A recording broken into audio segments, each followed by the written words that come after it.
May butas dyan, and then dito may butas din.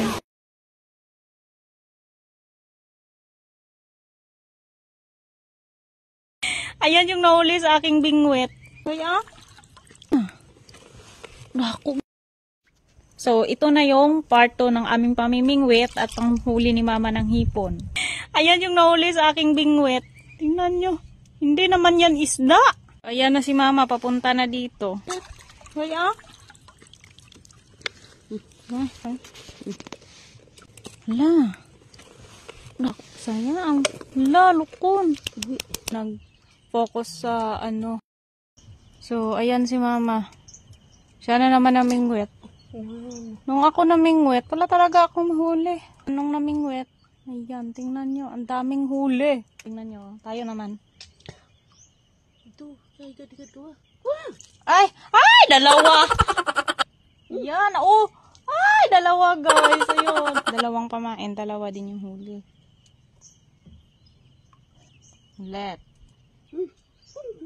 Ay, dalawa. Pagkatapos namin mamingwit, ay ayaw pa talaga ni mama dumiretso doon sa sakahan kasi dadaan daw muna siya dito para mahuli ulit ng hipon. Si mama talaga, mas gugustuhin niya pa yun na nasa dagat buong araw kaysa naman nandun lang sa bahay. Lalo na kapag unas or low tide kasi yun talaga yung paborito niya, manghuli ng lamang dagat. Every time kasi napupunta si mama sa sakahan ay ito talaga yung ginagawa niya. Dumadaan siya muna dito para manghuli ng lamang dagat para maiulam siya doon sa sakahan. At ayan, sa wakas ay natapos na rin yung panghuli ni mama ng hipon at umakyat na siya dyan ng bangka para didiretso na kami ng sakahan. Ito na lahat ng nahuli niya.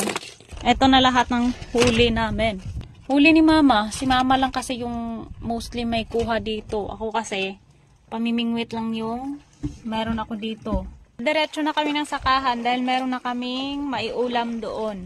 Magsasagwa na kami papunta doon sa sakahan. Puntahan pa ni mama ang kanyang lambanog. So ayan, pagdating namin ni mama doon sa bahay ng tiyahin ko ay kagad naman niyang kinuha ang kanyang lambanog. At tinikman ko naman, sobrang tamis talaga kapag umaga siya kunin.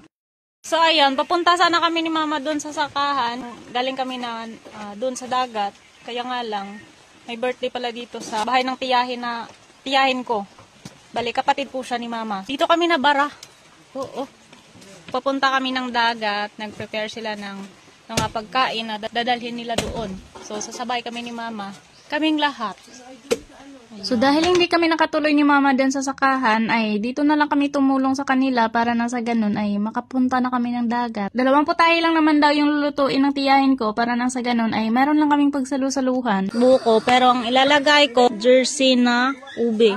Pinabili ko yung pamangkin ko ng condensed milk dun sa tindahan, kaya nga lang ubos na daw. Ito na lang yung available, yung ube. So, ito din yung nilagay ko sa buko, oo. Pero actually, masarap din naman po siya. Pagkatapos ma-prepare ang pagkain, ay pumunta na kami ng dagat. So, comment for part 3 po. Salamat!